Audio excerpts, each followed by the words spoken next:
मध्य प्रदेश के पास स्थित करेड़ा गांव में बांके बिहारी का एक प्राचीन मंदिर था। उसी मंदिर के निकट एक बुढ़िया माँ रहती थी। न कोई अपना न कोई सहारा, उनका जीवन बस ठाकुर जी की भक्ति था। एक रात उन्होंने स्वप्न देखा, उनके रिश्तेदार आपस में लड़ रहे हैं, मारपीट कर रहे हैं। कारण था उनका मकान, उनका धन। स्वप्न में ही उन्होंने अपने देहांत का दृश्य देखा। ये देखकर बुढ़िया माँ व्याकुल हो उठी। भोर होते ही उन्होंने निश्चय किया, मेरे कारण किसी में वैर विरोध न हो, मेरा सब कुछ अब ठाकुर जी का है। सुबह होते ही वे मंदिर पहुंची और अपना मकान, धन सब बांके बिहारी के चरणों में अर्पित कर दिया। बोली, अब जीवन भी आपका है ठाकुर। तभी से वे मंदिर में ही रहने लगी। झाड़ू लगाना, दीप जलाना, प्रसाद बनाना, जो भी सेवा मिले उसे प्रेम से करती। उनकी सरलता और भक्ति से सब परिचित थे। गांव वाले सम्मान से हालचाल पूछते। मंदिर के पंडित महेंद्र जी रोज उन्हें दूध खाना देते।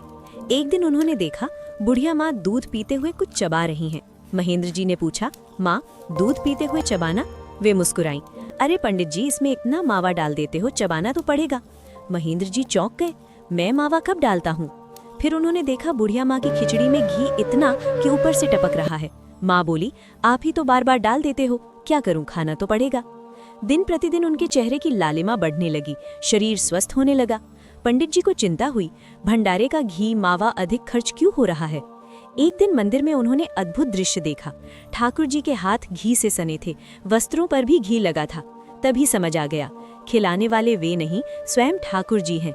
महेंद्र जी ने निवेदन किया, ठाकुर जी, ये भंडारे का सामान संतों के लिए है। पर ठाकुर जी न माने। 2-3 बार समझाया, नतीजा वही। मन में ईर्ष्या जागी। दुर्भाग्य से पंडित जी ने बुढ़िया माँ पर गलत बातें फैलानी शुरू कर दी। धीरे धीरे लोग उनसे कतराने लगे। बुढ़िया माँ ने एक से पूछा, राधे राधी भी नहीं कहते, क्या हुआ? उत्तर मिला, कहते हैं आप चोरी करती हैं। ये सुनकर बुढ़िया माँ टूट गई। समाज के कुछ लोगों को साथ लेकर वे पंडित जी के पास पहुंची।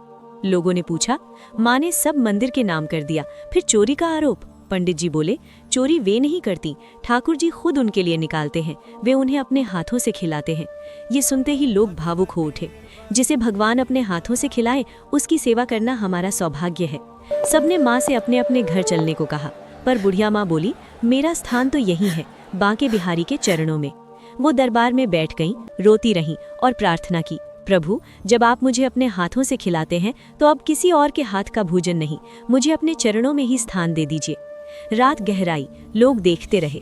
अर्धरात्रि में अचानक तेज प्रकाश हुआ, पूरा क्षेत्र आलोकित हो उठा और तभी बुढ़िया माँ देह छोड़ चुकी थी।